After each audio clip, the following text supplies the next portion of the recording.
వాడి దగ్గర నుంచి శ్రీకృష్ణదేవరాయలు రాయచూరు తోపును ఆక్రమించడం జరిగింది. సో అలా ఆక్రమించడం వల్ల ఇస్మాయిల్ ఆదిత్యకి మన శ్రీకృష్ణదేవరాయలకి మధ్య శాశ్వతమైనటువంటి శత్రుత్వం అనేది ఏర్పడింది నాన్న. ఇంకా మనోడు ఒడిస్సాలో అనేక ప్రాంతాలని ఆక్రమించడం జరిగింది. మరి ఒడిస్సా రాజులు ఏమంటారు అంటే గజపతులు అంటారు. ఏమంటారు నాన్న? మరి ఒడిస్సా రాజులు ఓడించాడు కాబట్టి శ్రీకృష్ణదేవరాయలకు ఉండేటటువంటి బిరుదు ఏంటి అంటే నాన్న గజపతి సప్తాంగహరణ. ఇది నాన్న గజపతి సప్తాంగహరణ. సప్తాంగాలు అంటే ఏంద్రా? 7 అంగాలు అని అర్థం. సో చాణక్యుడు అర్థశాస్త్రాన్ని రాశాడు కదా నాన్న. అందులో ఒక రాజ్యానికి కావాల్సినటువంటి సైన్యము, ధనము, ప్రాంతము, స్నేహితులు లాంటి ఒక 7 ముఖ్యమైన అంగాలు చెప్పాడు నాన్న. వాటినే సప్తాంగాలు అంటారు.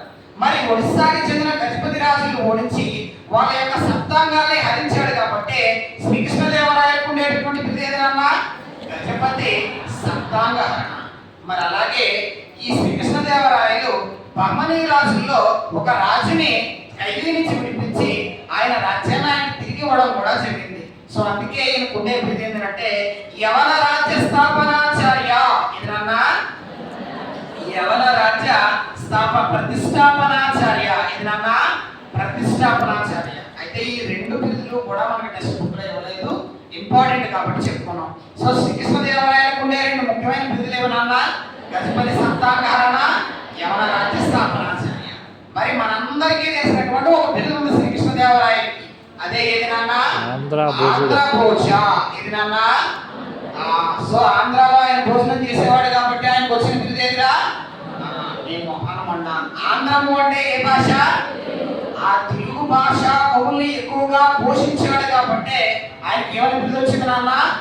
ఆంధ్రభోజ అనే బిరుదు రావడం జరిగింది. మరి శ్రీకృష్ణదేవరాయల యొక్క తల్లి పేరు ఏంటి అంటే కనుక నాగలాంబ. ఏదన్నా మరి తల్లి గుర్తుగా ఈయన నిర్మించిన నగరం ఏంటి అంటే నాగలాపురం. ఏదన్నా సో ఈయన నాగలాపురం అనేటటువంటి ఒక ప్రాంతాన్ని, ఒక నగరాన్ని కూడా నిర్మించడం జరిగింది. ఎవరికి గుర్తుగా? తల్లి. తల్లి పేరేంటి?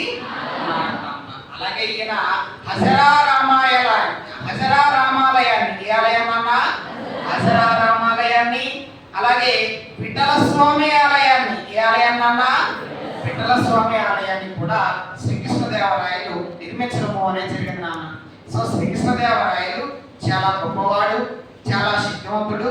ఈయన బహమనీ రాజ్యాలన్నీ ఓడించాడు. ముస్లిం సేనల్ని ఓడించినటువంటి యుద్ధం ఏది అంటే కనుక దివానీ యుద్ధం. రాయచూరు తోపును ఎవరి నుంచి ఆక్రమించాడు? అలాగే ఒడిస్సా రాజును ఓడించాడు కాబట్టి ఏ బిరుదు పొందాడు? గజపతి సప్తాంగహరణ. అలాగే పీదర్కి సంబంధించిన రాజును తిరిగి రాజుగా చేశాడు కాబట్టి ఏమంటానన్నా యవన రాజ్య ప్రతిష్టాపనాచార్య. తెలుగు భాషని పోషించాడు కాబట్టి ఏమన్నావురా? ఆంధ్రభోజ. తల్లి పేరేంటి? ఆవిడ గుర్తుగా నిర్మించింది ఏది? ఈయన ఏ ఆలయాన్ని నిర్మించాడు? హజరా రామాలయం, విఠల స్వామి ఆలయాన్ని నిర్మించాడు. ఈయన తెలుగులో ఒక బుక్ రాశాడు నాన్న. అదే ఏది అంటే ఆముక్తమాల్యద. ఇది నాన్న శ్రీకృష్ణదేవరాయలు తెలుగులో రాసిన గ్రంథం ఏదిరా? ఆముక్తమాల్యద. మరి శ్రీకృష్ణదేవరాయలు సంస్కృతంలో కూడా గ్రంథాన్ని రాశాడు.